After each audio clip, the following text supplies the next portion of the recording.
The left has a new favorite hero. His name is free agent quarterback Colin Kaepernick. After sparking the anti-American anthem protests, Kaepernick became a folk legend overnight. The mainstream media and several leftist organizations tripped over themselves to give him awards and shower him with praise. While the left fawned all over him, conservatives called him out for dividing the country with his unpatriotic stance. That divide grew when Nike chose to make him the face of their new marketing campaign. Many celebrities and professional athletes rushed to his and Nike's defense, but not everyone agreed with the message of the ad. NHL player David Booth pointed out just how silly the Nike message was. Booth wasn't the first to make the comparison. According to the left, believing in something is fine, so long as it's not the Constitution. In fact, the mainstream media labeled all Tea Partiers as racists and terrorists. In leftist blizzard world, wanting lower taxes and less regulation is a threat to the republic.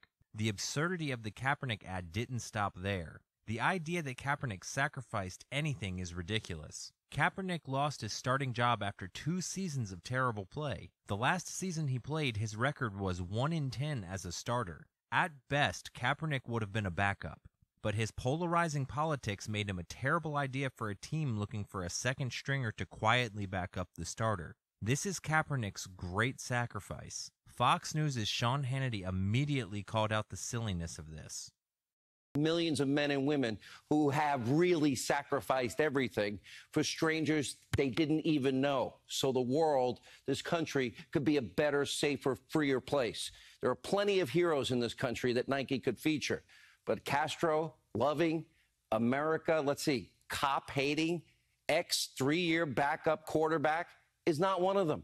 Real sacrifice was Arizona Cardinals safety Pat Tillman giving up his career and his life to become an Army Ranger. You know, yesterday in the face of all this, how'd you handle it, you know? It's hard because we play football, you know, and it just seems so damn, it is so unimportant.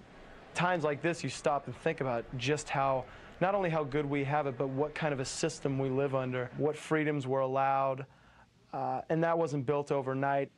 You know, my great-grandfather was at Pearl Harbor, and a lot of my family has gone and fought in wars. And I really haven't done a damn thing as far as laying myself on the line like that. And so I have a great deal of respect for those that have and what the flag stands for.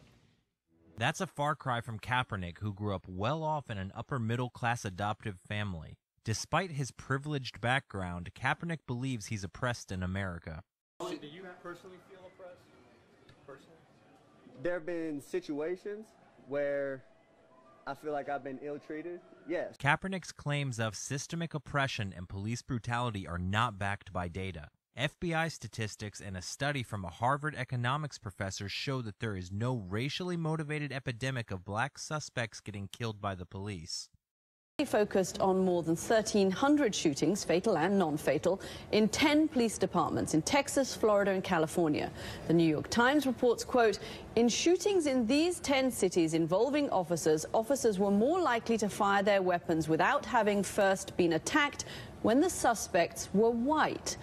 The study was conducted by Roland Fryer, the youngest African-American to receive tenure at Harvard, who called it the most surprising result of his career. The returns on the Nike ad are early, but so far Nike is down in popularity amongst every single demographic. Maybe next time Nike will pick a unifying figure, not someone intent on ripping America apart. If you would like more real news that you can trust, click the subscribe button on our YouTube channel.